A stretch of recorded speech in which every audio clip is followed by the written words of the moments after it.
Injil Lukas bab 5. Penjala ikan menjadi penjala manusia.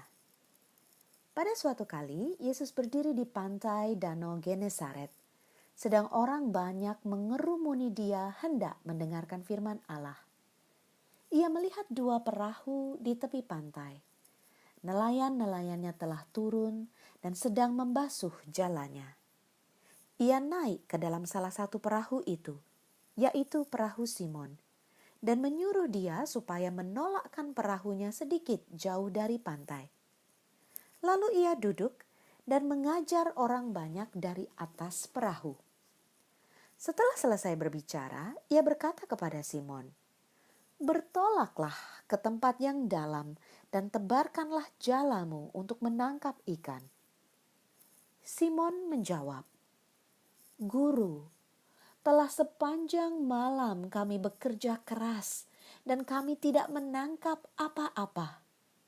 Tetapi karena Engkau menyuruhnya, aku akan menebarkan jala juga."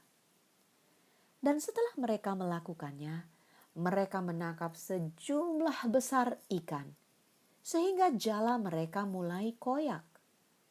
Lalu mereka memberi isyarat kepada teman-temannya di perahu yang lain, supaya mereka datang membantunya. Dan mereka itu datang. Lalu mereka bersama-sama mengisi kedua perahu itu dengan ikan hingga hampir tenggelam. Ketika Simon Petrus melihat hal itu, ia pun tersungkur di depan Yesus dan berkata, "Tuhan, pergilah daripadaku karena aku ini seorang berdosa." Sebab ia dan semua orang yang bersama-sama dengan dia takjub oleh karena banyaknya ikan yang mereka tangkap. Demikian juga Yakobus dan Yohanes, anak-anak Zebedius, yang menjadi teman Simon. Kata Yesus kepada Simon, "Jangan takut. Mulai dari sekarang engkau akan menjala manusia." Dan sesudah mereka menghela perahu-perahunya ke darat, mereka pun meninggalkan segala sesuatu, lalu mengikut Yesus. Yesus menyembuhkan seorang yang sakit kusta. Pada suatu kali, Yesus berada dalam sebuah kota. Di situ ada seorang yang penuh kusta. Ketika ia melihat Yesus, tersungkurlah ia dan memohon, "Tuan, jika Tuan mau, Tuan dapat mentahirkan aku." Lalu Yesus mengulurkan tangannya, menjamah orang itu dan berkata, "Aku mau, jadilah engkau tahir." Seketika itu juga lenyaplah penyakit kustanya. Yesus melarang orang itu memberitahukannya kepada siapapun juga dan berkata, "Pergilah, perlihatkanlah dirimu kepada imam dan persembahkanlah untuk pentahiranmu persembahan seperti yang diperintahkan Musa sebagai bukti bagi mereka." Tetapi kabar tentang Yesus makin jauh tersiar dan datanglah orang banyak berbondong-bondong kepadanya untuk mendengar dia dan untuk disembuhkan dari penyakit mereka. Akan tetapi ia mengundurkan diri ke tempat-tempat yang sunyi dan berdoa. Orang lumpuh disembuhkan. Pada suatu hari ketika Yesus mengajar, ada beberapa orang Farisi dan ahli Taurat duduk mendengarkannya. Mereka datang dari semua desa di Galilea dan Yudea dan dari Yerusalem. Kuasa Tuhan menyertai dia sehingga ia dapat menyembuhkan orang sakit.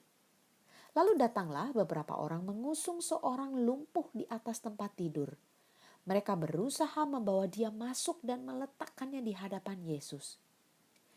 Karena mereka tidak dapat membawanya masuk, berhubung dengan banyaknya orang di situ, naiklah mereka ke atap rumah, lalu membongkar atap itu dan menurunkan orang itu dengan tempat tidurnya ke tengah-tengah orang banyak, tepat di hadapan Yesus. Ketika Yesus melihat iman mereka, berkatalah ia, "Hai saudara, dosamu sudah diampuni." Tetapi ahli-ahli Taurat dan orang-orang Farisi berpikir dalam hatinya, "Siapakah orang yang menghujat Allah ini? Siapa yang dapat mengampuni dosa selain daripada Allah sendiri?" Akan tetapi, Yesus mengetahui pikiran mereka, lalu berkata kepada mereka, "Apakah yang kamu pikirkan dalam hatimu? Manakah lebih mudah mengatakan, 'Dosamu sudah diampuni,' atau mengatakan, 'Bangunlah dan berjalanlah'? Tetapi supaya kamu tahu bahwa di dunia ini Anak Manusia berkuasa mengampuni dosa."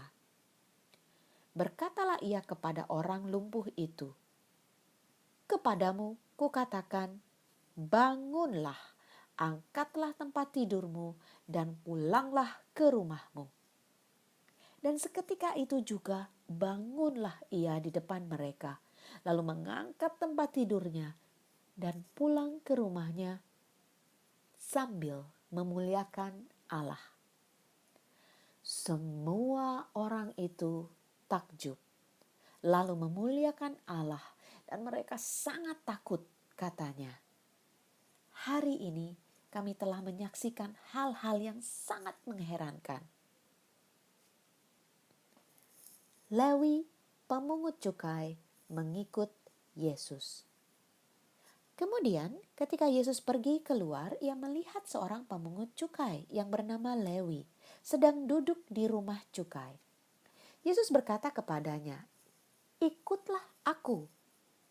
Maka berdirilah Lewi dan meninggalkan segala sesuatu lalu mengikut dia. Dan Lewi mengadakan suatu perjamuan besar untuk dia di rumahnya. Dan sejumlah besar pemungut cukai dan orang-orang lain turut makan bersama-sama dengan dia. Orang-orang Farisi dan ahli-ahli Taurat bersungut-sungut kepada murid-murid Yesus, katanya, "Mengapa kamu makan dan minum bersama-sama dengan pemungut cukai dan orang berdosa?"